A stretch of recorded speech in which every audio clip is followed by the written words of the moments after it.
It's the Ask Sessions, and we have got Rory Friars from So I Watch It From Afar and Compositional Wizard for screen. I don't know, like, you know, way people do like gaming and TV and film and all that sort of stuff. Isn't it easier just to say screen these days, Rory? I think that's good. That's the first time I've sort of heard that shortcut, but I like it for sure. How you doing? You well? Yeah, not too bad, Phil. How about you? Very good. Yeah. I'm here with a thirst for knowledge, not only to quench my own thirst, but also the wonderful people who sent in questions to the OES Centre. So I'm gonna kick into it with straight in on the big ones. How do you know it's the right time to leave your old job and concentrate on music full time? I think the most important thing to identify off the bat is that you are creating music or art, whatever it is that you're wanting to leave your job for. You need to make sure that your motivations for doing that are very rooted in the simple fact of this is 100% what I want to do. I'm not writing this music to provide X, Y, and Z. I'm not writing this stuff to turn me into this person. I'm kind of just doing this because this fulfills me at this level. Leaving your job though, that's something I did, pretty early on. But we went off on tour and kind of stayed on tour, so it sort of became like almost self-sufficient in a way. You know, there was always going to be a little bit of fees from a show. There was always going to be a little bit of merch money.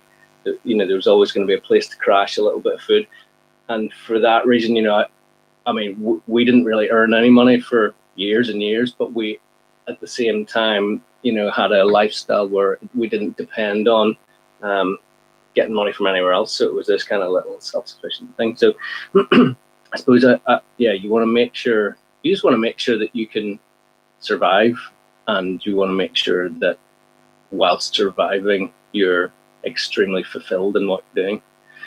I don't know if that's you have to make a lot of sacrifices when you're a DIY artist. Like and the thing is, 99% of artists are really DIY anyway, because, like, you know, when we talk about the opposite of DIY, we talk about like the major labels or even bigger independent labels.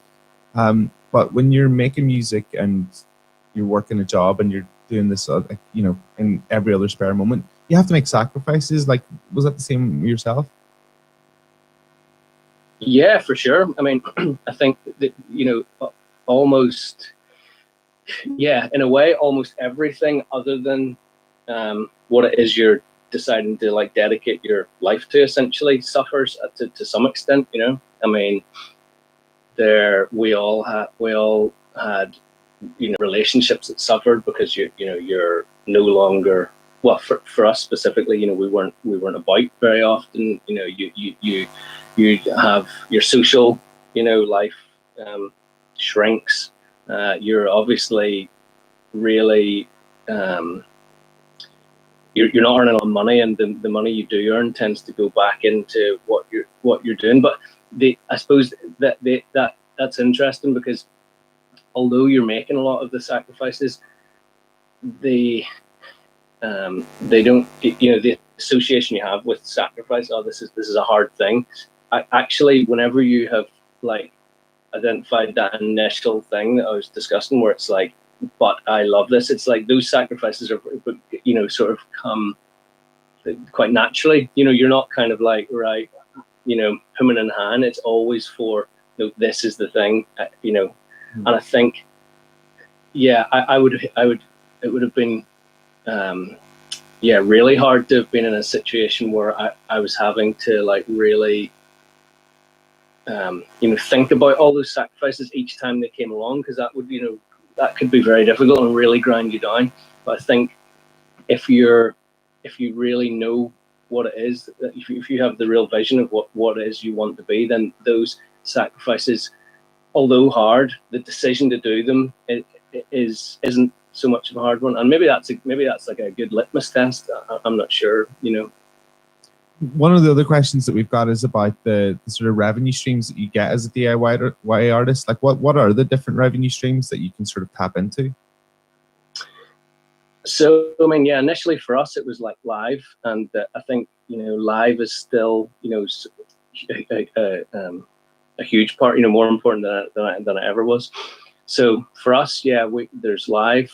There's the royalties then that are generated from playing live. So, the more you play live, the more of your back end money you'll see coming in from IMRO or PRS in terms of your live royalties. So those are kind of generated if Phil plays a gig in front of 100 people, then and they've all paid X amount. That place that you've played has paid its license, and then a small part of however many people are there, that calculates to this amount of money, that tallies up to, and once a month you'll get your sort of royalties. If you play supporting Metallica, then there's a lot more people and there's a bit more PRS, and so that's another revenue stream. So the more we're on tour, the kind of year or months after we've been on tour, then you see your sort of royalties start to jump up. And then there's obviously merch, which we sell on the road. But to be honest, merch on the road is almost kind of like what you use to fill your petrol tank, if you know what I mean. Yeah. And it's the thing that just keeps, if you've got any crew, if you've got, you're obviously renting a van, you're paying for hotels, so that kind of keeps all that going. And then there's the sales that will, record sales that we're making, throughout the year. So that comes from our record label, and that'll be usually paid, usually like biannually. So like in the middle of the year and the end of the year, it'll be like you sold X amount of records and there was X amount of streams on the streaming services. Here's your share of the money for that. So these are all like trickle sort of incomes. Like there's none of those that are kind of like apart from the odd royalty statement. We're like, what the hell? Where did this come from? Because royalties are paid in a really weird way. You have no idea like how much. It's just collected here and there and bunched together. So, you could, on the 15th of each month, you could open your app and it's like, happy days, or it could be like, oh no. So that's never really something to depend on for sure, but you don't need to build things to be the biggest band on earth. You need to look after your catalog. You need to look after who owns what. You need to navigate it through, all the people who will tell you you should do this or you should do that. You need to retain control, and you need to, get to a point where when you decide to do your whatever deluxe edition of this, and there's 100 people buy a piece of vinyl, although that doesn't sound very much, that if you can, it generates real income, and all those little streams that I've described, once you bunch all those together, you start to get a picture of, you can do this, The last question that we have is about tips on growing your network, both in your own city and other places. And I mean, that's something you guys have been very, very good at.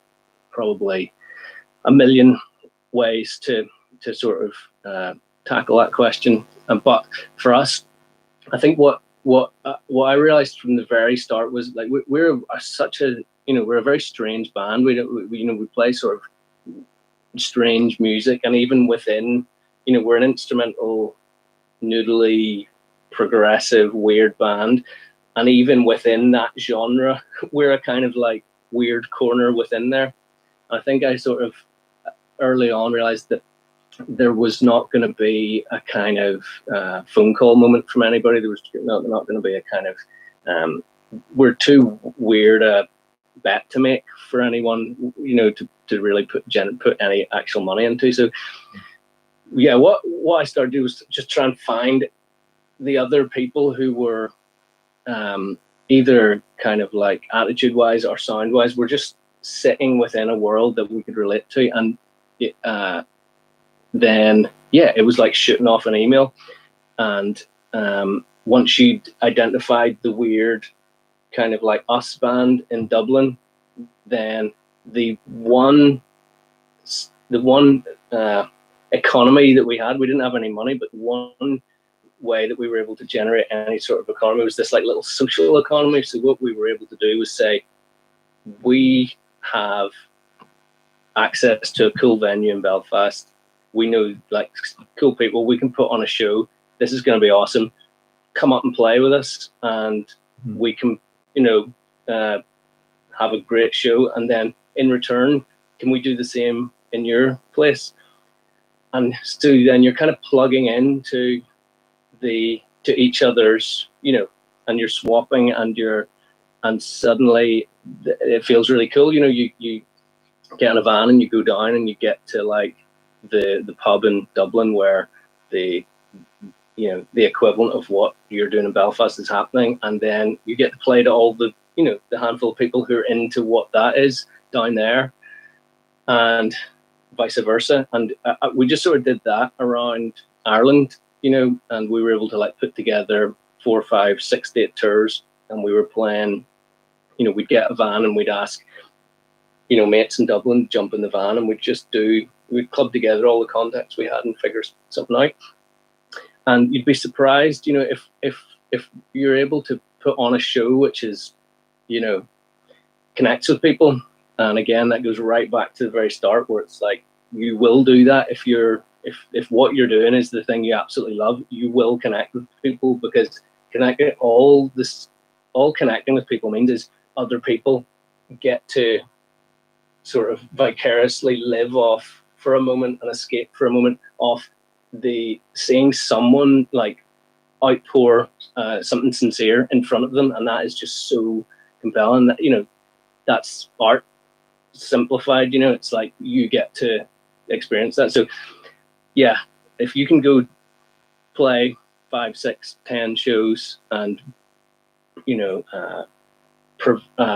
kind of present that thing you love, people will they will start to connect with it. And then the next thing, you go down to Dublin and there's a few more people there, and they've bought a few CDs, and there's a guy in a t-shirt, and it kind of goes that. But we definitely did the long, slow approach, and we did that over and over and over and over and over and over and over, round and round and round, until people just had to take sort of notice. And that's when we had like a booking agent come on board, and that's an absolute game changer if you can get a booking agent who believes in what you're doing and knows where and who you should be playing to.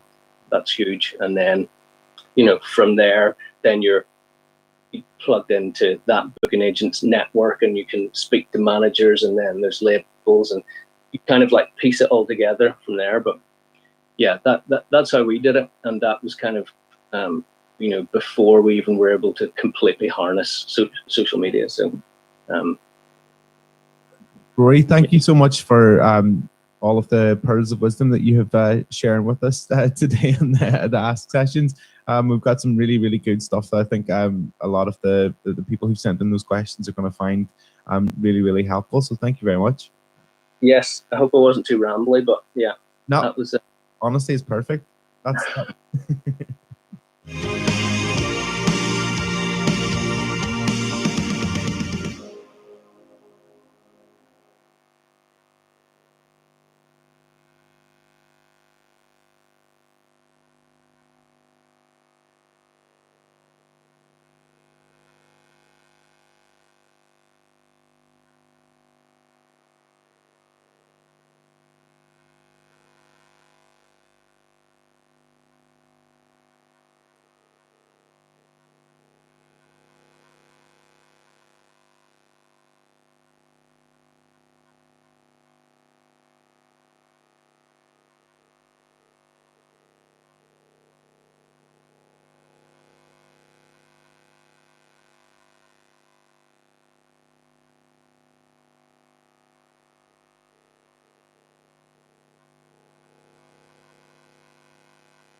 1, 2. Oh, there we go. It's on now.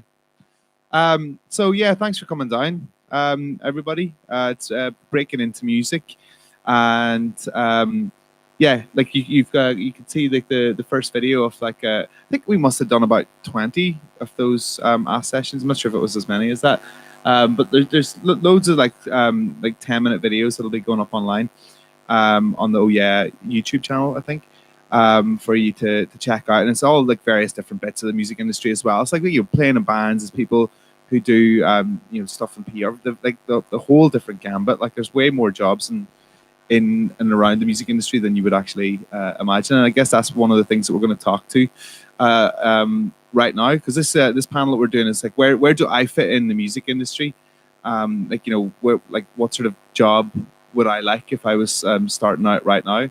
And I guess a lot of the people here will probably say the same sort of thing. Is like you don't really go into it going, this is the one job that I'm going to do. It's not like you become a doctor and you study to be a doctor, or you study to be a lawyer, and then that's what you do until the rest of your days, and then you die, and then your child hates you, and then goes on and does it again as well. But no, this one's a little bit different. This one, you can definitely slalom into like different jobs. So we're going to start here. This is great as well because I don't know what I've done to my neck. So it means I don't have to like turn like a Dalek the whole time.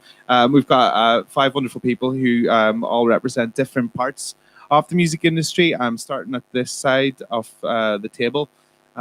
Joe, just introduce yourself, what it is you do.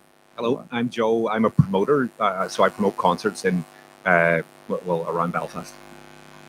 Is that enough info? Go on ahead, yeah, that's great. Hi, I'm Fiona. I'm head of digital at YMU Group, which is a management group in London. And I look after social media strategy, digital strategy for the roster, which includes like Years and Years, James Arthur, Clean Bandit, Take That, and a whole other host of like electronic artists and up and coming artists. So. Does that mean you've got Gary Barlow's phone number in your phone? Yes. I'm going to steal your phone later on. Give him some abuse. All right, Gemma. I'm Gemma Bradley. I am a musician, a broadcaster, and I just kind of champion music across your airwaves. I'm Ben. I am the director of New Champion Management, which is a management company based in the OES Centre in Belfast. And I'm also a journalist. I do a bit of PR and a bit of events booking as well. Great, thanks very much. My name's Ollie. I'm from UK Music, Director of Education and Skills there. We basically represent the music industry, so everyone from producers to publishers, PPL, PRS. If you check out our website, you'll get to see all of our members, and I'm sure I'll talk a lot about them during the talk. I also, talking about careers, I came at this job via playing music when I was younger and getting into education, so I'm sure we'll get on to the random strands that can form a career at some point later. Is there anybody at this table that hasn't in some way been in a band or released music? Yeah, I don't know what I'm talking about. So no, but I don't think you need to. Like, I mean, there's plenty of people in the music industry that, to the majority of upper management in the music industry, when you get to the big labels, all have double-barreled names and they've been given the job by their dad. That's not true. I don't know any joking. You don't really have to like play in a band to be in the music industry, but it definitely does give you a little bit of grounding, doesn't it, Ollie? Yeah, I think what you'll find, certainly a lot of people I've talked to, you start out maybe on your journey there because it's something that's accessible. You might have mates and you play in a band at school, whatever, certainly what I did. And you do pursue a bit of music, but it becomes part of a broader, and you'll hear this word a lot probably as you go through your career, portfolio career. So you will do lots of different things outside of music to support yourself, things within music that are connected that you might think at the time, why am I doing this? But eventually you might think that's the one thing you want to do. So, I mean, one of the top bits of advice I always give people is keep an open mind, as you said at the beginning. You will do lots of random things, I certainly have, and, you'll find your way. But I think the most important thing is to sort of keep fluid and keep an open mind in a career, really. Ben, you're never not around music. Like, you're probably the one who's out of gigs more than anybody that I know. Like, is that important that you're part of the scene, part of the movement? Yeah, I just thought it was actually interesting that video where you were talking to Rory there about networking within your own scene. Like, as I just said, like I've never released music. I haven't played an instrument in years or anything like that. So my introduction to music as the music industry as a whole was just I went to gigs Monday to Saturday in university and even before that. And still to this day, like if there's a band playing that there's a bit of buzz about in Belfast or Northern Ireland, like it is something that I make an effort to continuously be down there. And just like showing face, like you really can't put a value on just being around other people who are creating, who are putting music out there, who are as passionate about local musicians, about native talent as you are. And yeah, it's still to this day, like I've discovered some of my favorite bands just accidentally walking into a show at McHugh's or in Voodoo, and it's actually how I discovered the newest artist I signed. Was I just randomly like walked into a rehearsal down here for a showcase, and I was just like, oh my god, like this is fantastic! Is that the absolutely brilliant artist? Sounds like a Disney movie. Who are they? It's brilliant, like psychedelic pop indie rock act called Lemonade Shoelace, who's actually playing in here tonight, if any of you are about. Yeah, I remember just walking in. I haven't heard anything like this. This is fantastic. So yeah, it was a bit of a movie moment for me, anyway. I'd say that like you've all probably had this, right? Like when you try and explain to your ma, your dad, when you're like you're 18 or 19, and why you're out 5 days a week, and they're like going, you're nothing but wasting your life. But part of that is that you work in a environment where you kind of have to be out and about and doing things like that. So is it quite difficult to sort of like say you're landing in at 1 a.m. stinking of cigarettes and alcohol, and you're like going, great day at work today, man? Yeah, my mom and dad, like I have no one in my family works in music. Like my granddad, God love him. Like I just tell him I work in, I'm a builder, to be honest with you, and I just a builder of dreams. Yeah, I just tell him I build stages, and we just kind of go from there. So yeah, actually there was a lovely middle ground with my parents where I was coming in at like 3 o'clock, 4 o'clock in the morning, Monday to Friday when I was living with them, where we reached like an agreement that I would leave the house. I'd never come back. So just get my own house where I wouldn't have to be waking them up in the morning if I forgot my keys. Sounds very fair. Yeah. But yeah, it is one of those things where it's just like it is an unusual career, or it seems as an unusual career from the outside, whereas I'm sure everyone in this panel and many of you in the crowd, it's just like another part of your life where people are often questioning you or like don't really understand kind of the mechanics or the economics of working in music. That is it is sometimes like a difficult conversation to have, but like thankfully I have found like a lot of support within the industry and within the local scene that kind of buffers that up, so makes that conversation a bit easier. So we're gonna have questions at the end of this as well. So anybody's got any questions, like for the love of God, like don't make me go, has anybody got any questions? And then no hands go up, and I just look like an absolute lemon. So somebody just like ask 1 or 2 questions, that'd be great. Gemma, you kind of balance both. Like you're on the evil industry side and the pure cool artist side. You do both, don't you? Yeah, I do. It's pretty fun, to be fair, because I get to see the behind the scenes kind of side of it from the industry point of view, but then I get to play your own records on the BBC all the time. No, not at all, not at all. It's good to have that and to be able to see, because I feel like then, when I'm listening to music and artists send me music, I know where they're coming from. I know that work that's been put into that record and what it takes to put on a gig and the amount of rehearsals it takes and all that. So I feel like I have a great kind of understanding from both perspectives. But I mean, I suppose we'll come back to how you got into. Actually, no, we'll do it now. Like, I mean, you got into it in such a different way than anybody else that I know. Like, you kind of were just like almost swooped up, weren't you? Yeah, it was very very random, because like for me, I studied music, and the plan was, I was like, yes, gonna take my year out, gonna be a musician, just live life and see how I get on. And then I just got an email basically just asking if I wanted to get involved in ATL Introducing, which is their local kind of introducing station. on radio also. I was like, yeah, like I would. I also obviously had an ulterior motive. I was like, you're gonna play my music. That's what's gonna happen. Yeah, so the more I got into it, the more I kind of started doing the radio bits. I really, really began to enjoy it, and I got a couple of opportunities to present. At Standal, for example, I got an opportunity to do like a live stream there and interview people, and it was just so much fun. And then obviously doing the artist thing on the same time. It was hectic, but the best chaos ever is the only way I could describe it. And I loved it. And then the more I kind of got into it, I ended up taking over the show, and haven't really looked back since. So not like, I suppose, the most the normalest way to get into radio, but definitely fun. It's been good. Gemma's been quite humble. The job that she does for Radio 1 is like literally the queen, king, and everything of new music. So they're like, if you need a title writer, like I can write you some titles. Like that would work. That'd well. be great. Yeah. Fiona, like you're from here, but you moved to London to work in the music industry. What was that like? Wild. I just had no intention of moving to London actually when I did, and I had no idea what I wanted to do for work or in the music industry or anything. Didn't really even know what all the roles within the music industry were. I was playing in a band here, and I was working in marketing at Audiences NI at the time, and I made really good friends with Jenny Wallace, who used to run a promotions company called Bruised Fruit, and had loads of connections in music. And she knew I was playing in a band and that I kind of didn't really know what I wanted to do. So she brought me to London one weekend and introduced me to all of her contacts, well, a few of her contacts.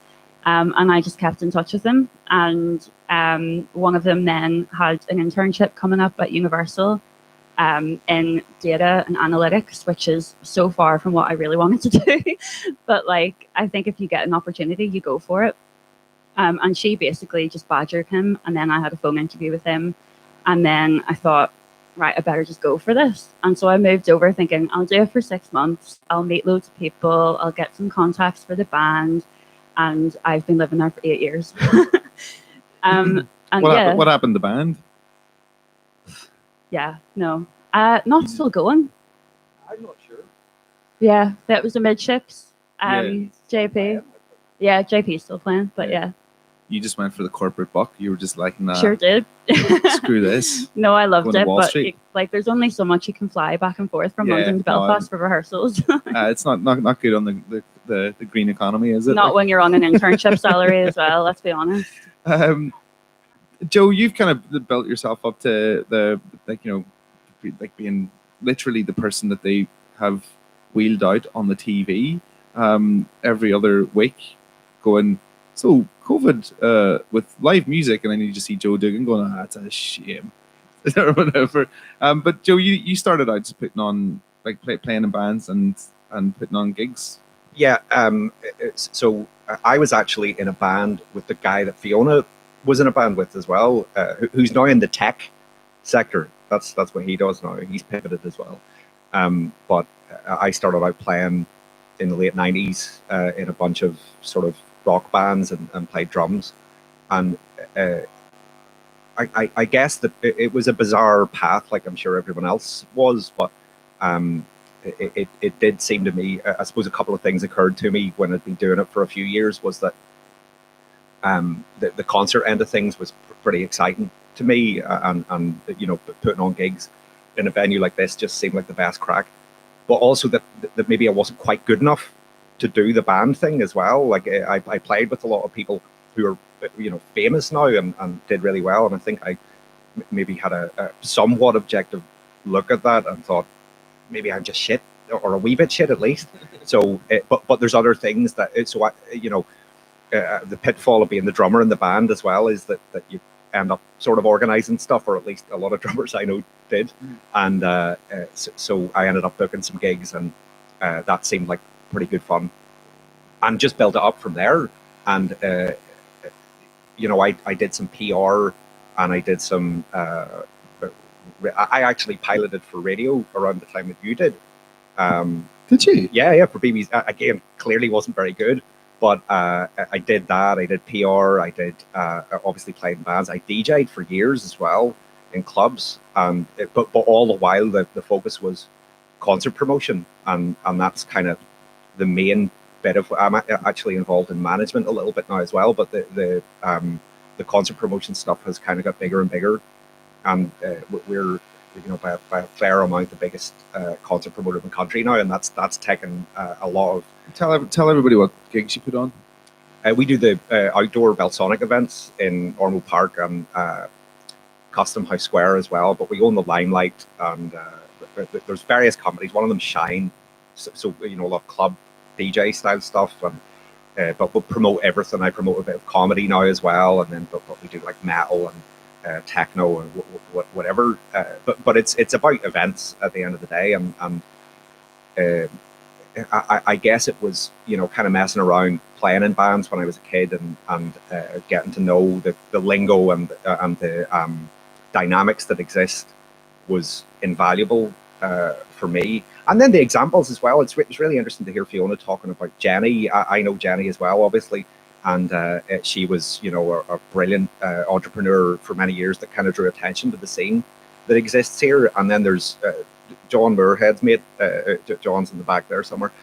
Steve Strange was a booking agent from Belfast, sadly passed away just this year. And but he was a big advocate for Northern Ireland, and I saw what he was doing.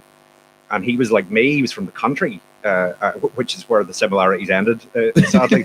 But he ended up being an agent for Coldplay and Eminem, and operating internationally. And there's been some of these. Gary Lightbody's another great example of somebody from here that had a huge interest in letting other people know how you could maybe go about learning things and getting ahead in the industries. And the fact that there's so many people from here now operating in that industry in London it's something that maybe wasn't happening to the same extent when I was. I think that's a pretty long answer. Yeah, like I can't remember what the question was I asked you at the start off. It was just like, so Joe, how do? Yeah. But it is like that's invariable. I suppose the point that I'm making is that everyone I know that works in the industry side of music has come at it from a completely different angle, and also that I think it was incredibly important for me to try things out job wise, because there was a lot that I thought that I worked for a label very briefly, and I absolutely hated it. And it was at a time when it was really cool to work for a label. It just wasn't for me at all. But working for a promoter was just, I couldn't get enough of it, and I still can't as well. And that's a big thing. If you can find something that really that you can blows enjoy your socks off, yeah, totally. Oliver, tell us a little bit about UK Music and what you do there. Yeah, sure. So, I mean, we're sort of like the umbrella body, if you like, for the music industry in the UK. So that means we work with all our members, who include people like BPI, AIM, representing independent labels, managers, producers, publishers. I've mentioned BPI and PRS already. And we work a lot on policy and basically pushing government to understand the importance of industry, the importance of music, and try and support it. Obviously, we've had a couple of big whammies recently with Brexit and COVID. So, there's been a lot of work ongoing recently, and we've been exceptionally busy. But we have had some wins. I think it's important for you guys as you're starting out on your journey. Some of you will know roughly what you want to do. Some of you won't have a clue, but do start to know the industry and get to learn about the industry and learn about the people who are there to represent you. So all of our members, like the Musicians Union, for example, they work with us on important issues, and also work for you. They're their members on a lot of stuff, and will support you. So as you're starting out on your journey, think about getting involved in those sort of organisations. I'm obviously going to say that because we represent them, but they're there to support you and help you in your career. So don't be shy, and also becoming a member of a sort of broader body will help you around networking, will help you around getting to know other like-minded people too. So don't be shy about that. And if you have any questions after this, I'm very happy to give out my email, and you can pop me questions, whatever. So the OES Centre is a fantastic place. You're really lucky to have it here. Absolutely. I mean, you're really lucky to have it. So, I've worked with Charlotte a lot over the years. So feel free to get in touch with me if you have any follow-up questions. But also follow us on Twitter and all of our members, and just try and get to know the industry and know those players that are there to support you. I think that's really important. I mean, there's a question in there about like networking and like people, what people have to do to get a job, and I don't think that there's anybody working in music that hasn't had to like go up to somebody and just go, here, go on, give me a job, or just walk up to somebody and going, what can I do? I think there's that level of people who get jobs in the music industry maybe a little bit quicker than other people, are the ones that are just really, really super keen. I remember like when I started working at radio, I was like basically the tea boy starting out, and I was the guy that would have to go down when you remember Naughty Holder from It's Christmas, the Slade guy. Like I would go to the bit, like he would be on the afternoon show, and I would just be like, "Hello, Naughty, how you doing?" and stand in the lift with him.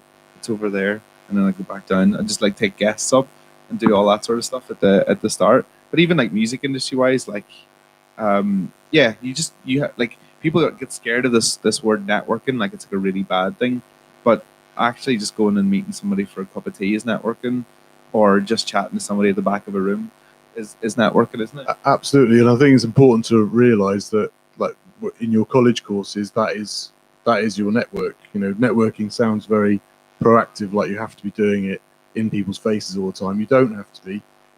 Networking is about growing the network, because in 5-10 years, the people you're with now, your friends, will be those people in other positions and you'll be able to help each other out. So don't think of it as some I've got to go and talk to that CEO of that company to get anywhere.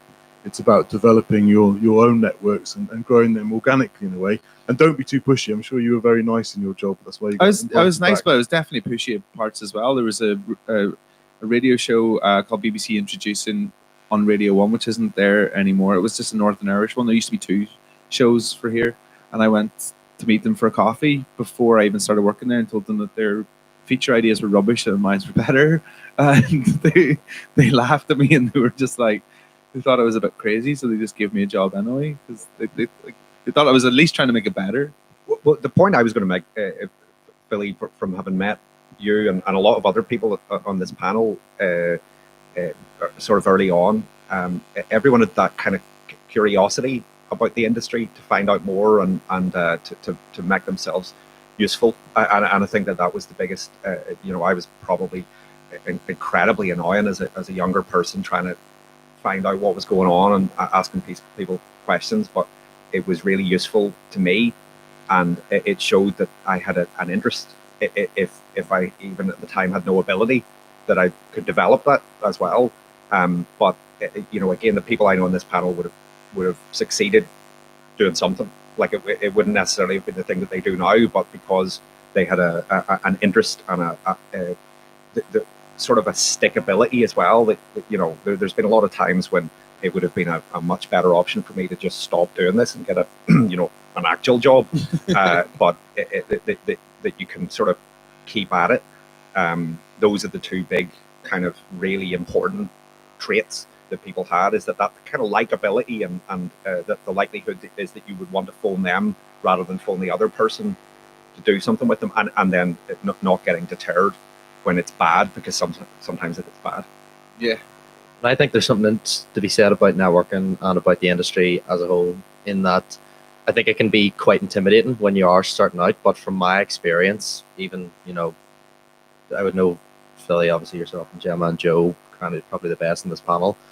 Like, those relationships started from nothing, and I have found that it's been nothing but friendly advice, or like, yes, I'd love to go out for coffee and stuff like that. Like, I've never really I'm sure there are assholes out there who would be like, stop talking to me and stuff like that. But from my point of view, they exist everywhere. Yeah. Every job and in every industry. But from my perspective, or from my own experiences, any time that I have kind of went out with, like, as you're saying yourself, Joe, like a healthy curiosity, or ultimately like just like, I want to help you and I want to help myself, like with that sort of intention, with that sort of mindset in it, I've only received positive feedback back. And that has got, like, to be honest, like most of the work I do today has just been literally, I've met people at gigs, or I've met people at conferences like Output or Art of Music Week, or the Great Escape, or even events like this, like where I was sitting where you were sitting, someone was up giving a panel I was interested in, I just came up and introduced myself afterward. That's where the majority of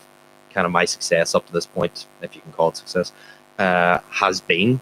So yeah, it's just, you can't overstress the importance of just being like a human first in this industry and a business second. I think, like, just to add to that, I think being brave is a massive part of networking. Like, when I went to London that weekend to meet Jenny's contacts, I didn't want to. I was absolutely terrified. But you do get this fear of what networking means, and it is actually just talking to people. And Twitter is networking, and Instagram is networking. It's just reaching out to people and keeping in touch with them. And yeah, talking to people at events. And I remember when I first moved to London, I just didn't want to do anything like that, but I really forced myself to do it because I knew it was so valuable and so worthwhile, and I knew nobody there, and I had to meet more people.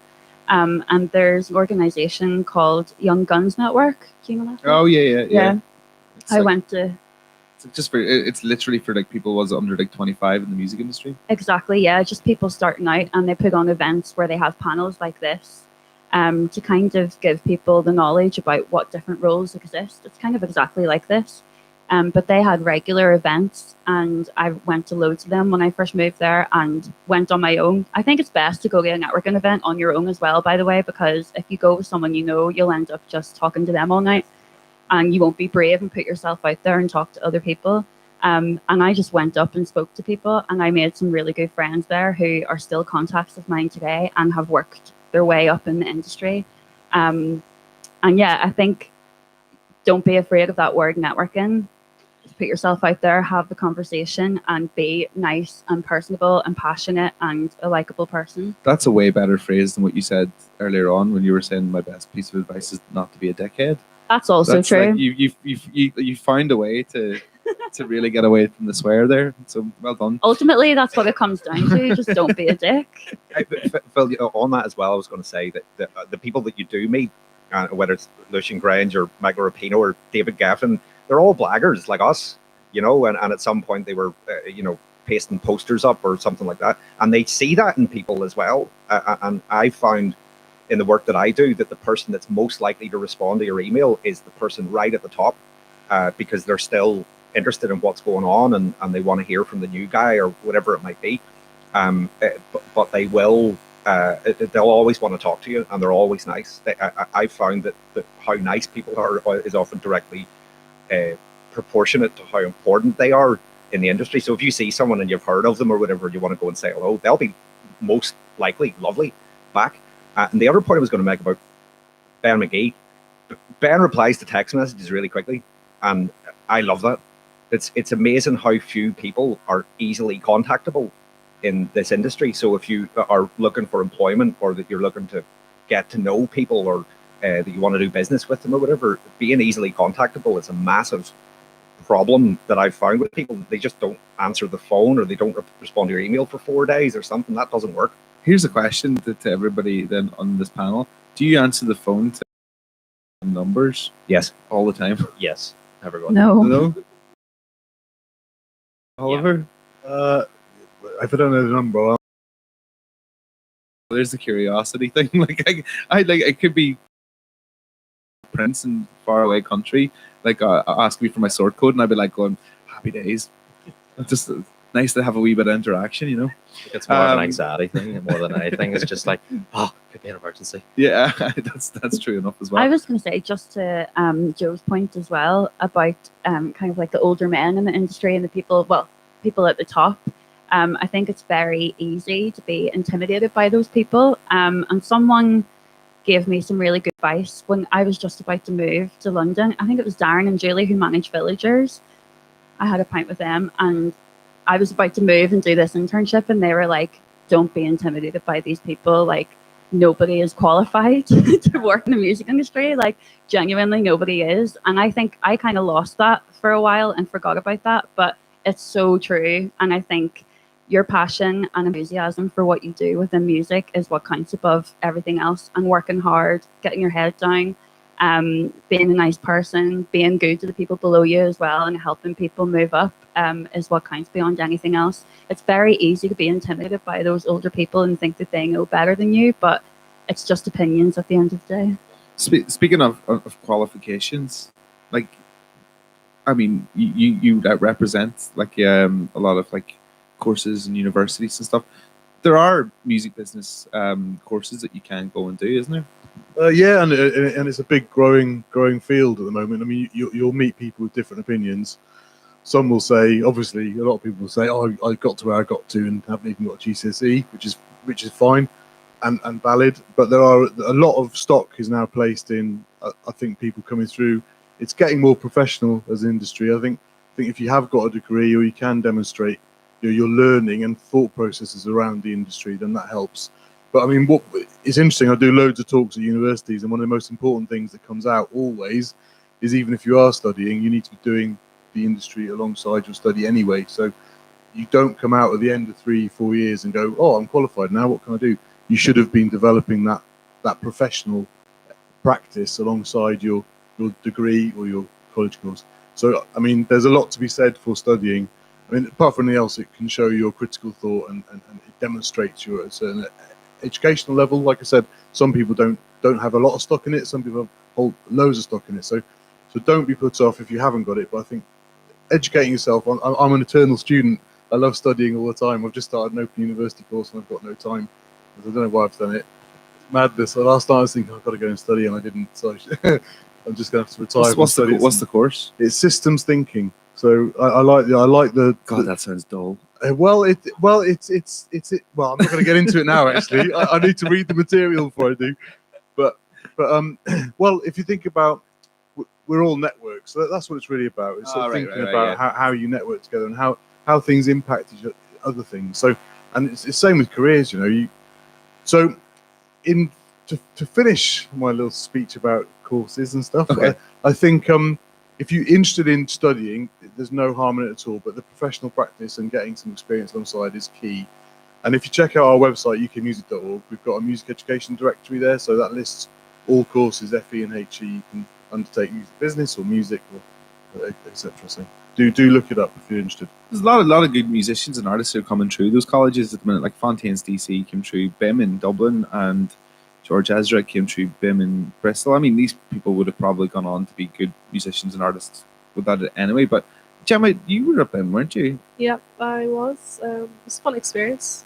God, it seems like such a long time ago now. But yeah, no, BIM was great. For me, it was getting down to Dublin and meeting new people. I guess coming back to networking and being within that, I guess that same kind of room of like-minded people.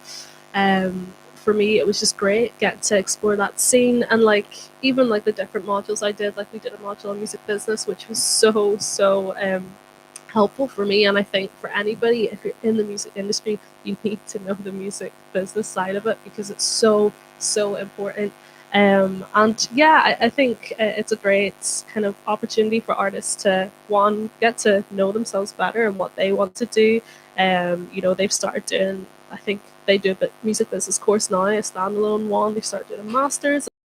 There's loads of different routes through BIM as well, but I still think for me the networking was one of the most important things. And also all the tutors are like musicians, which is really cool because you get to meet these musicians that you're like, oh my god, I love that band. It is, yeah. I've done some work for BIM, and you go into their sort of staff room, and it's just like a pub.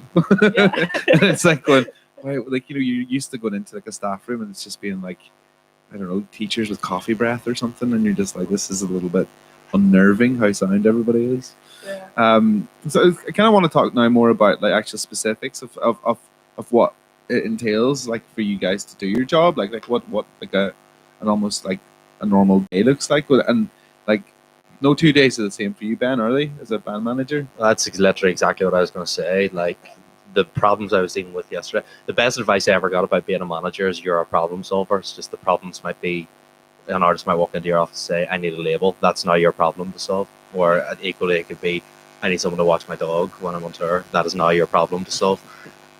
So yeah, it's just, I view everything as just a solvable problem, but those problems change on a day-to-day basis. What I was doing yesterday does not represent anything at all to what I'm doing today after this panel. But yeah, it's one of the great things that I think about management and that I learned very quickly is that you kind of have to be a jack of all trades, just to go off what Gemma was saying there about the importance of actually knowing the industry, the music industry with a capital I sometimes, I think.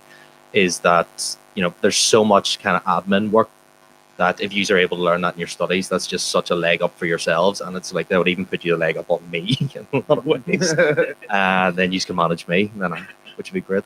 But yeah, I mean, you know, for a typical day for myself, like I start work at 8:30 sometimes in the morning, and then I will just usually all morning it's just meetings with artists, meetings with people like Joe, maybe people like Gemma, and just kind of, you know, that kind of informs a lot of your day's actions. You know, today you might be releasing a single, so you're going to be doing a lot of internal PR work, or you might be starting a brand new campaign from scratch. So there's a lot of creative meetings that need to be had there. There's a lot of, again, admin work that needs to be done there to make everything's registered correctly. And that's kind of what I love about management, is doing everything. I love being involved in every kind of part of the creative process, because I don't actually get to write any of the music. So this is kind of like me living vicariously. I'm like a rock star of the office. It's brilliant. But just kind of going through all the steps, making sure everything's done correctly, the artwork, the music video, the PRS, registrations and stuff like that. And then the next day you could be doing something completely different. You know, like it is. Yeah, very I mean, much like, just, it keeps you on your toes. You're on tour quite a lot with the bands and stuff as well. Like you're out and about. Like you're not chained to a desk. No, I'm actually on tour right now. Clearly, day off, thank God. But even when you're on tour, it doesn't really stop. Like obviously, your primary objective that day is make sure this artist gets up and you put them all into the file them into the van and get them to the next venue. But you know, there are times where the band might swap out. A band member might be driving the van, and I'll be in the back on my laptop, kind of answering emails or running a different campaign or chatting to a different artist about something else. So no, to be honest, like I have an office more as just a way to get me out of bed in the morning. Sometimes when it's just it has been a late one, it's like, okay, you need to go into the office today. But I don't really see it as like somewhere that I need to be. You know, it's one of the things that COVID has kind of taught us. One of the only positives out of COVID is you can run an international business from, you know, a coffee shop around the corner from here. Like you could have an international distribution, you could have a label in America, you could have a publisher in New Zealand, and that could all be run from at any desk anywhere in the world, just as long as you've got the internet, you know what I mean? Which is great. You know, that's one of the positives of this job, is not having to go into a city centre office in a grey cubicle, you know what I mean? Hard to beat the internet. Fiona, tell us a little bit about your job and what that entails. Well, digital, the great thing about digital and the terrible thing about digital is that it covers like basically everything on the internet. There it is again. Gotta love that internet. So, I mean, my day can be, you know, the difference between having meetings with artists or labels to talk about like a project that we're working on with an artist, trying to get them to spend money on it, which is probably 50% of my job, and meeting with like, you know, digital partners like YouTube and TikTok. It can be running content shoots, so getting like a photographer and videographer and a location and a whole list of content we need to shoot for all of the different various platforms. I mean, it's just so wide ranging, and that's what I love about it. And it's definitely what I love about having moved into doing digital within a management company, because at a record label, it was very much more, I used to work at Polydor, and that was very much more like being chained to a desk and occasionally getting to do the cool things. But with this, I'm less just focused on the recorded music side of things and more the overall kind of picture of what an artist's career is. So yeah, you know, I've been to, you know, not a whole tour, but like on gigs with years and years. I got to stand at the side of the stage at Glastonbury, which was incredible. Yeah, I mean, just like one of those pinch me moments. So it's very wide ranging. Yeah. Like, because a lot of your job would be like dealing with creative, like, you know, all of the promotion and like what people see when they've got like a record coming out. Is that like a difficult conversation to have with like the artists, like trying to go, you know, like Gary Barlow's coming in, he's like going, I love HP Sauce, I just want to take that and HP Sauce on the ground and take a photo of it, and that'll be the album cover, and then you have to like tell him, Gary, that's a really bad idea. I think like the hardest conversations to have with artists are when they don't, yeah, like when they don't want to do something, and that is usually, I don't want to be on TikTok, and it's like, you have to be on TikTok. Like, yeah, I suppose like at the beginning of a campaign, say I've got like a single release or an album release coming out, it'll be sitting down with an artist to work out like, what is the meaning behind this, what is the creative kind of direction that we're going in, and how does that all trickle down into what will be the output on social media. So, you know, you've got like all of your different strands of content, like your official music video, all the different kinds of content that will go on YouTube, like behind the scenes, performance videos, lyric videos. But then you've also got, okay, what's the strategy on TikTok? So what is the TikTok content that we're making out of all of those things?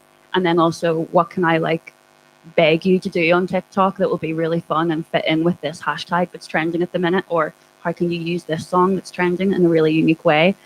It's just so wide ranging. But yeah, I guess it is that initial meeting of sitting down and talking about what the core values are of the campaign, and kind of pulling out ideas of what we can be doing on digital channels and social media as a result of that, to get that across to people and to reach, you know, current fans, but then like prospective fans and new audiences, and what different bits of content you can create to target those different audiences. So Gary Barlow comes to you and he's like created a dance for TikTok. Sorry, no, I'll move on. Gemma, what's it like being a radio presenter? Like you're like what, a couple of years into doing it now? Like what does a sort of average day for you hold? It really depends on the week, to be honest. A lot of it is a lot of prep work, a lot of meetings with different people. Could be radio bloggers, could be producers, could be artists also.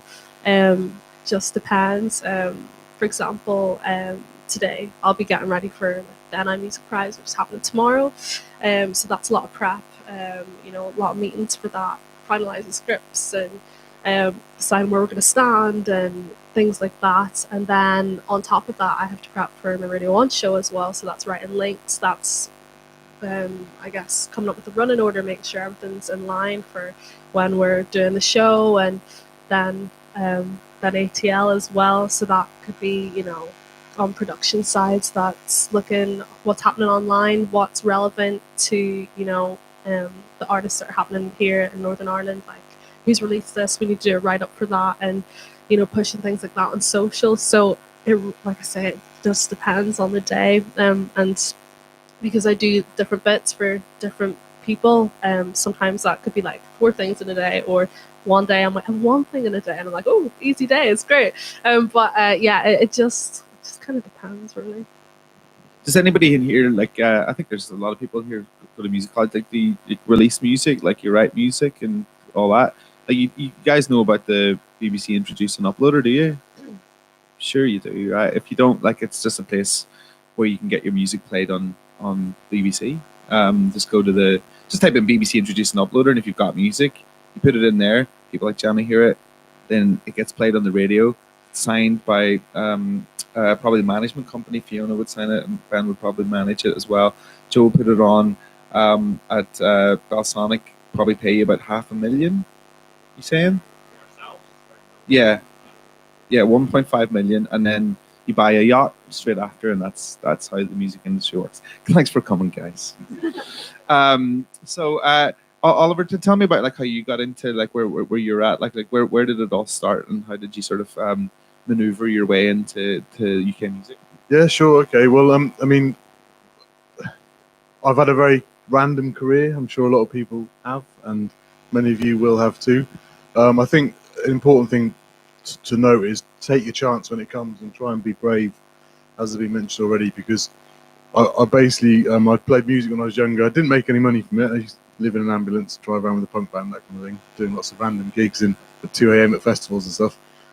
So I didn't really see it as a career. It was just something I did, and it was a way to sort of get out and have fun, really. I mean, and then before long, I sort of went back to I dropped out of school very young, went back to university, started studying and got interested in education, got interested in how music can help young people. So I started working with young people in the theatre and writing music and devising plays with them and stuff. But all the time I was doing loads of random jobs like taxi driver, chef, you name it. I was doing it to support my family. And eventually I got asked if I wanted to do a PhD, which was quite a surprise for me because I'd come from, like I say, dropped out of school young. Did a PhD in education, and off the back of that, I saw this job come up at UK Music who needed someone who'd worked with young people, preferably, understood a bit of music, knew education a bit, and it was like a light bulb moment. It wasn't until I was like, well, how old am I now? I was about 38, I think, when I saw this job advert, and it was like everything I'd done in my life up to that moment was on this job profile. It was really random, so I put in a CV and a letter, and I just got offered the job like immediately. It was really weird. So it was quite fortunate, but I did have to be quite brave, I think, looking back on it, because I had to move to London. I'm from a small town in West Wales, Aberystwyth, which is population 20,000. And I had to move to Brixton, which was quite an eye-opener. And I had a family. A few less fishermen in Brixton. There's a few less fishermen in Brixton, definitely. And I had a family in Aberystwyth as well, so I was going back and forth. And it was an intense, stressful period. And I think resilience is key, because I was in this absolute nightmare house because you can't afford very much to move to London. I was commuting back and forth. I was trying to get to know UK Music and all our members and what they do. The amount of acronyms I had to learn, which was just mind-bending really to start with. So it was a random journey, and I think that I look back now and I think, thank God I stuck at it, because I finally feel like I sort of understand UK Music and what we're doing and what we're trying to do. So again, I think resilience and bravery are key. And just an open mind. I said it right at the top, and I think that's important, because you may think, oh, where is this journey taking me? What am I trying to do with this? Sometimes it'll just sort of settle, and you'll find it eventually. Don't panic. If you're doing stuff you're enjoying, don't panic. You sort of find it. But yeah, it's a random story, and I really needed a job after my PhD because I was really skint as well. So yeah, sometimes you do it because you have to, and I actually learned to sort of really enjoy it. Yeah, I mean, a lot of the time, at the very start and the middle, and sometimes at the end, you have to do jobs in the music industry which you don't really want to do to continue doing the thing that you do want to do. So, there's a lot of. Have any of you guys experienced that where you've had to sort of take on other work, even though Ben was like, "Give me that mic." Just any amount of PR work. I know, Joe, you said you did it earlier on. Yeah. So otherwise, sending 2,000 emails and getting 4 of them back, and Gemma's like, "No, we're not going to play you. It's great." It's fun.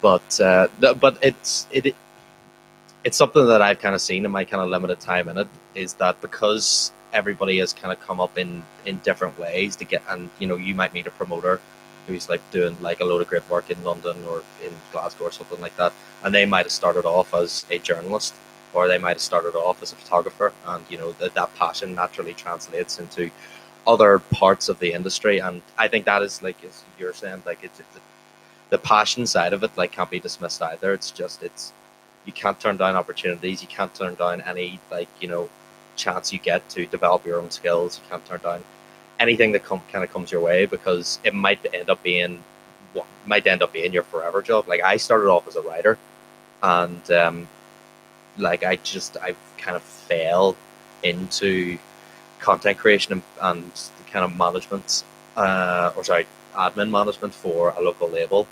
And while I was there, was asked to try management for a variety of different reasons. And that ended up being, I didn't want to do it. I didn't know what I was doing. I was terrified, to be honest. I remember going up to meet this band in Derry called Cherem, who I was a huge fan of, and they were kind of the latest signing by the management label. And my boss at the time was just like, "Okay, let's hear your business plan." And I was like, "What?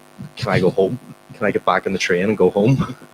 But it turned out to be something that I not only had an affinity for, I enjoyed challenges of, which I never thought I would.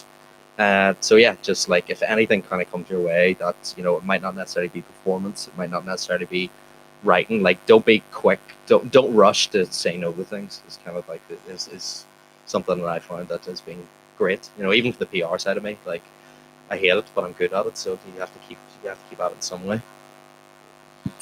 What do you think that the main skills are that you're looking for? Say, if you were to take on somebody or work with somebody that was coming through from maybe the audience today, what are the main things that you want to see from people? This is open to anybody who wants to.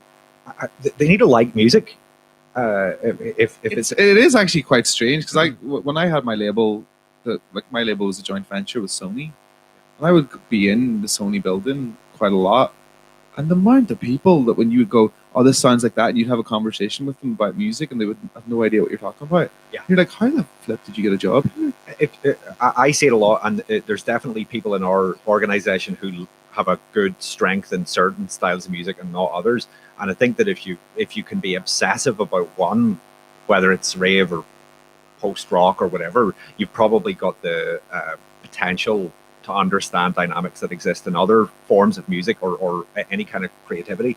But it does amaze me sometimes that you're speaking to somebody that works in this industry that just doesn't get music.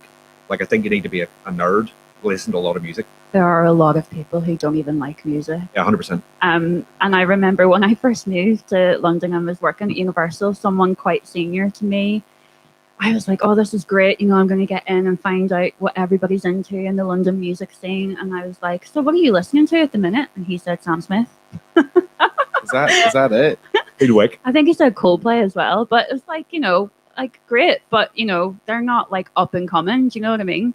And I think, yeah, I would definitely agree. A passion for music, no matter what kind of music that is. Like if you're obsessed with Coldplay and Sam Smith, like tell me about their deep cuts. Like I'm ready to hear about it. Wet your bed into your 40s, like, but yeah. So I think just being passionate is a massive, massive thing, and being really keen on music. I think having a willingness to work hard and get really stuck into things that, again, like we were just talking about, you might not really want to do, but just being as helpful as you possibly can, and enthusiastic about it. I know, like, having worked at Polydor, there were quite a few interns there who just turned their nose up about having to pull like a social media report or something, and it's like, do you know the internships and the unpaid shit that I've done in my career? Like, just do it. It's fine. You're so lucky to be here. But yeah, and I think as well, yeah, just like do anything you can do to get your foot in the door and work your way up within reason. Like when I was at Universal, it was the insights department that I was working at, and part of my job was they used to send out surveys to, like, they paid some survey company to kind of like see what people thought about Florence and the Machine or Lord. And part of my job was reading over the surveys and making sure that they worked. Like, did I want to do that? Absolutely not. But the other side of that was putting together presentations that I went into the major labels to talk to them about what their artists were doing and where the audience was. And that was me getting into Island and Polydor and Virgin at the time and Decca. And that was just invaluable to me in terms of finding out, how this massive company worked. So I think, yeah, there's definitely pros and cons to all of the stuff that you'll probably have to do, but it's all really worthwhile.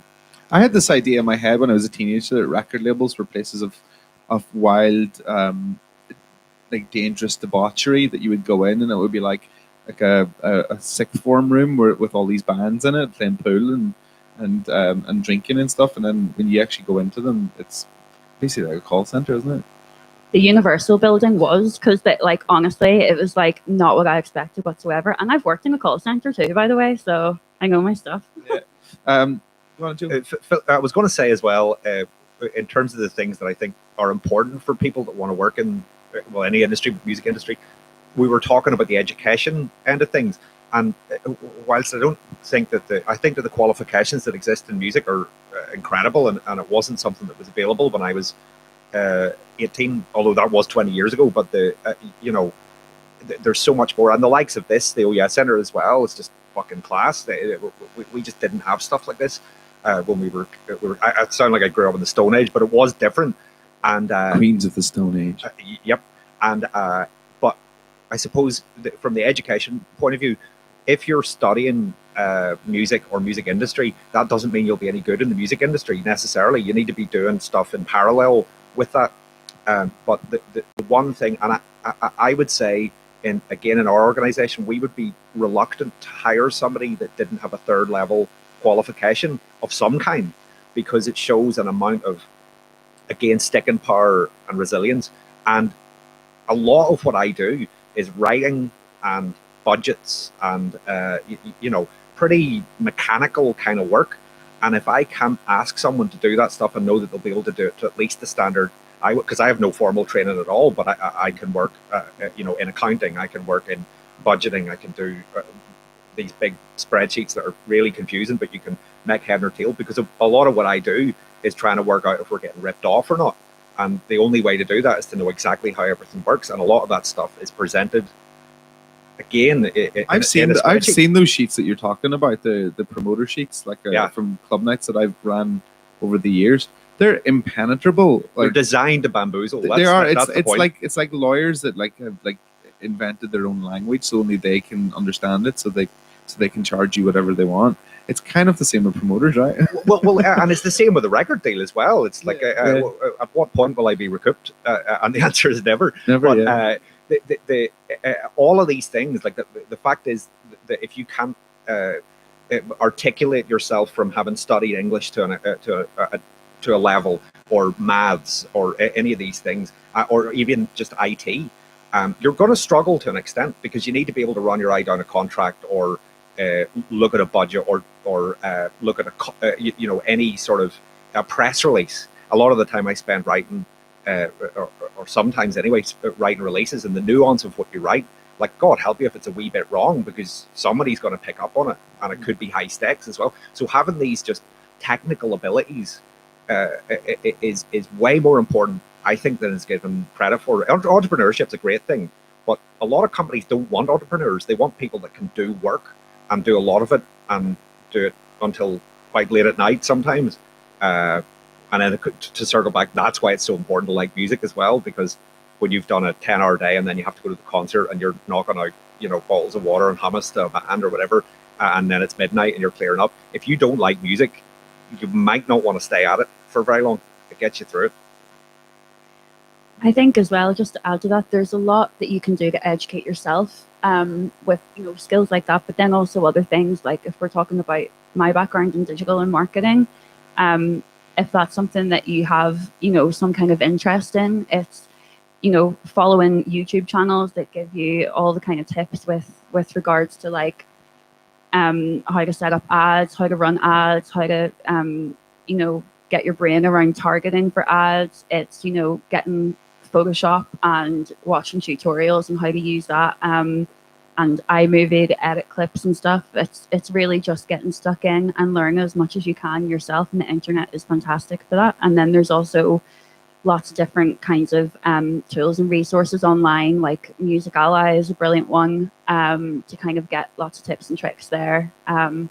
And then signing up to kind of newsletters and things like that for to be on top of what the latest trends are in terms of the industry and developments in digital and tech. So Music Business Worldwide, Complete Music Update, and the Music Ally newsletter as well. I think it's important to put those hours in as well, because at the end of the day, there's going to be somebody else that can do what you can do, but how can you do that better so that you're that person who gets that kind of role or gets into it more? So I think it is, I don't know what that phrase is, like 170 hours or 100 and something hours. 10,000, isn't it? Oh, 10,000, more than 100. There we go. But yeah, put in your I put in my 10,000 100 hours. Where's my check? But yeah, no, I think that's really important, and at the end of the day, it does come back down to passion. And if you really want it, you will put the work in, and try and better yourself as much as possible. I think as well, like, just to go back to kind of the original thought, what would you're looking for in someone you're working with or someone you'd hire, and just kind of amalgamate everything we've been talking about, is I have a lot of respect and like to work with people who challenge me, who not necessarily like intellectually or anything like that, but because but I do easy done, Ben. very easy done. I do enjoy working with people who I might come to them ideas like, I like this, but what if we do this instead? Just to go back to what we were saying about not to be intimidated by anybody, not to be not, if you think you're right about something, don't be afraid to speak up about it. And that if you're passionate about a band, if you're passionate about a show and you think you're right and people aren't listening to you, do not be afraid to stand up for yourself and be saying what you're saying, because ultimately people respect that longer down the line. To give you a concrete example, I actually got my start in this on an apprenticeship, and I was apprenticed to a great man by the name of Lyndon Stevens, who sadly passed away in 2020. Just missed COVID, lucky bastard. But Lyndon invited me in for a 15-minute conversation, which I lied to get. He asked me if I knew how to do Photoshop. I didn't. I still don't. Great for content creation. But what was supposed to be a 15-minute interview ended up being an hour and a half argument about everything. And when he eventually hired me, he said that was kind of the defining thing that separated me from other people who'd been interviewing. And it's something that's kind of stuck with me. If you're paying to work with someone or you're looking to hire someone, you don't want someone who's going to be agreeing with you all the time. Or I don't anyway. I'm not paying money for a yes man because I think I'm right. I don't need to pay you to tell me I'm right.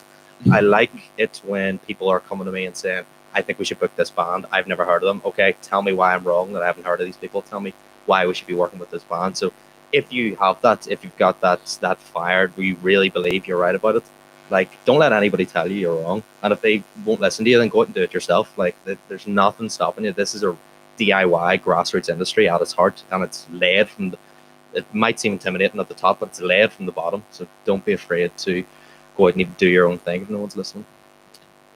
Do we have any question? I felt like I wanted to stand up and applaud there just for a second. So I asked you guys about questions. We've got about 10 minutes to go.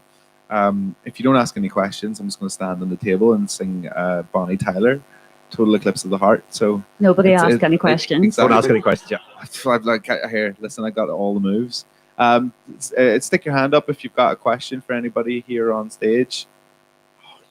Oh, good. I was just about to. Right, okay, we've got one down here. Shout away.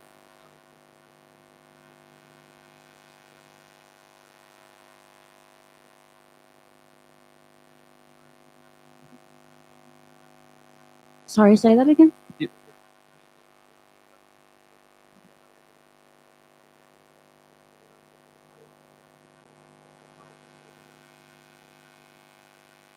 I think if you already have a substantial, or you've got like a bit of a following on your Instagram account already, you can change that into your artist Instagram account. And I think if you're trying to think about content to put out there to present it as an artist Instagram account, I think you have to kind of think about, I hate this term, but content pillars, which is basically just a shitty term for like what you stand for in terms of as an artist or a band, and what your kind of like brand is. So for some people, like for years and years, for example, it would be, obviously music, but then there's real interest in fashion. There's a lot of advocacy going on in terms of like, standing up for LGBTQ communities, and being a trans ally. There's a lot of, he's an actor as well. So all those different kinds of things that make him who he is, that's how we kind of decide what content goes out on Instagram, but then also all the other channels as well. So I think that's a good kind of point to start at, is sitting down to think about like what are those core values and what kind of content can you create out of them, and then how can you balance them across your social media output. Did that answer your question? What are Gary Barlow's pillars? Well, have you seen the wine? It's brown sauce, dancing, and singing. What was the other? I haven't seen the wine yet. Can I just jump in on the Gary Barlow pillar question? No, yeah. I know him well. I think ultimately at the end of the day, like the content that, and just to call it content for universal understanding's sake, that we put out on Instagram and Twitter, what I always associate myself with, and what works best for our artists ultimately at the end of the day is authenticity, which kids never would fail as a content pillar. Like if you want to see a master at it, just go follow Slow Tie on Instagram or TikTok. The stuff he posts on there, and it's the most innocuous stuff, and it's millions of likes, millions of shares, because people respect and connect with Ty as a person more than they do with the brand of Slow Tie.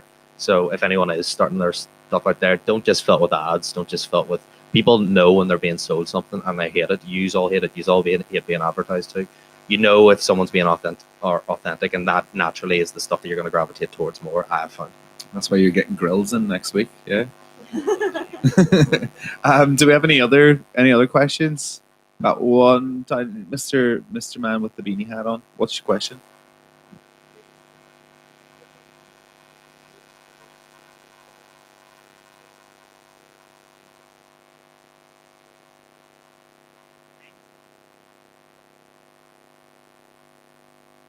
I mean, like, yeah, the Slacker podcast he's talking about is an interview podcast that I do with artists from the likes of flipping Bob Geldof to Slow Tide. You know what I mean?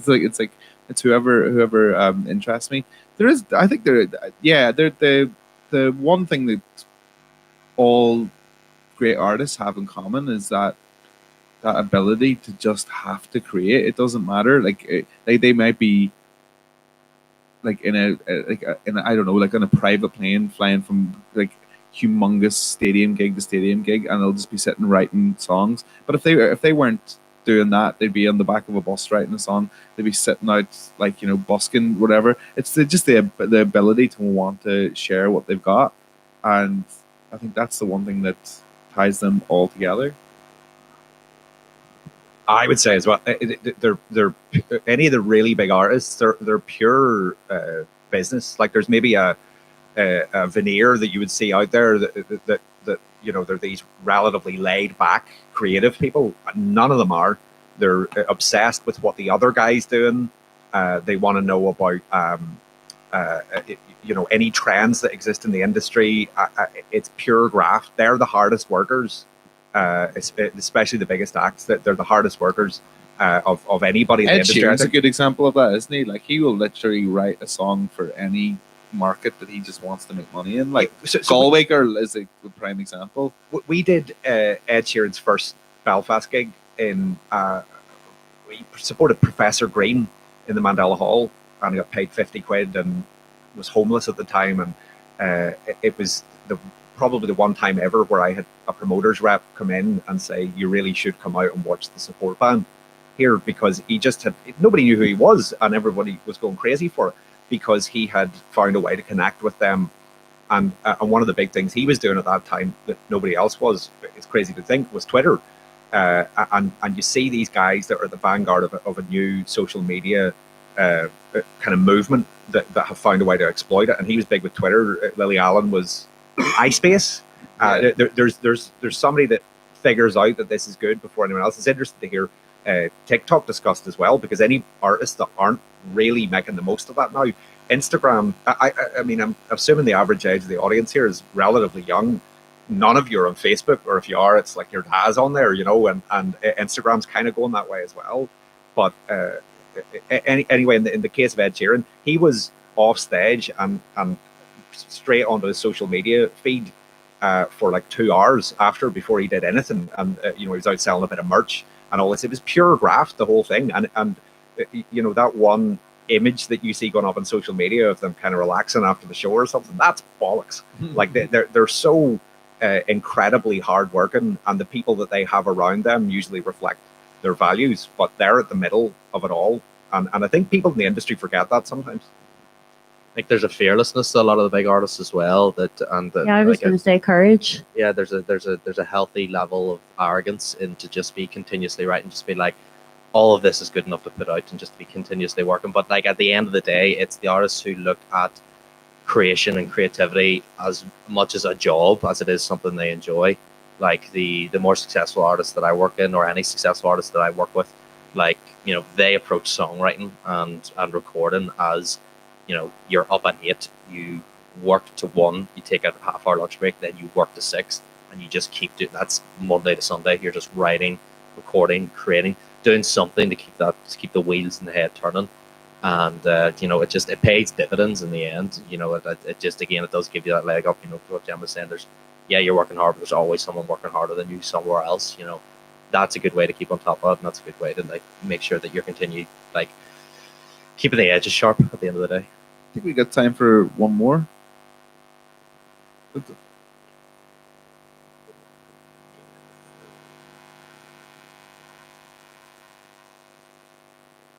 Social media followers.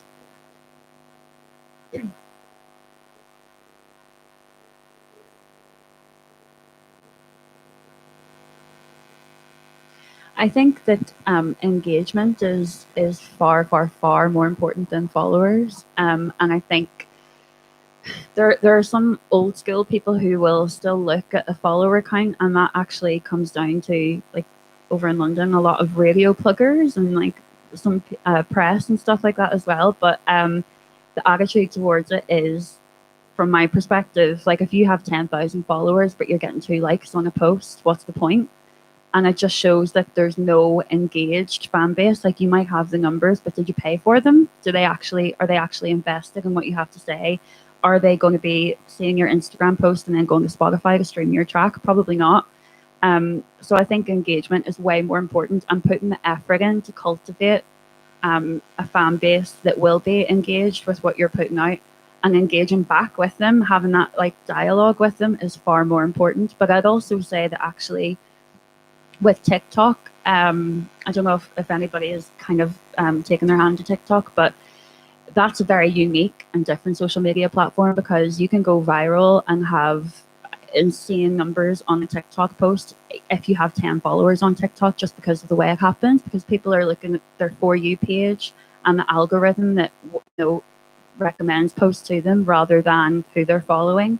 So that more than anything just proves that it's all about putting the effort into what your output is and engaging with the people that are engaging with you. Yeah, the quality of your followers, like it's, I think Spotify is the ultimate example of just like big numbers might mean nothing. Like if you've got 5,000 fans who are engaging with you and buying your merch and stuff like that, I'll take that over 5 million Spotify or listeners every day of the week. It's if they are Get paid more as well. Yeah, exactly. Exactly. You can't underestimate Bandcamp. You can't underestimate some of these DIY sites. So Spotify, I think the only point of Spotify, of this showing the numbers on Spotify, is to just go to a promoter like Joe and be like, oh, look, 5 million people, and then hopefully trick them. It's just like 5 million people will be at the show, don't worry about it. Yeah, and that feels to me sometimes like, almost if someone's drawing attention to me as a promoter of how many followers they've got or how many listens they've got, it's like, well, why are they not talking about how many tickets they can sell? And that's a much more real world metric.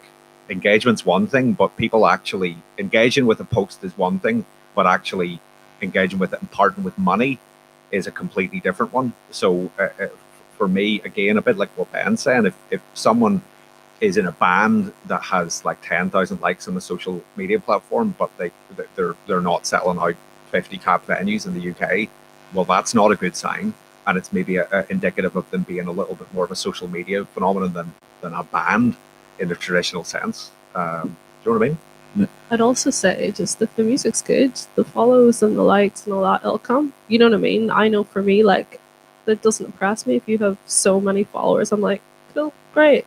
But at the end of the day, for me, I'm listening to the music, and that's what is the most important thing, or that content, whatever you're putting out. And after that, the fans, the likes, all that will come with it. So That's us done, guys. I'd like to say a big thank you. Round of applause for Oliver and Ben and Gemma and Fiona and Joe. I think we're going to be back at 1 o'clock with our second panel. Here's Shan, who's going to tell us more.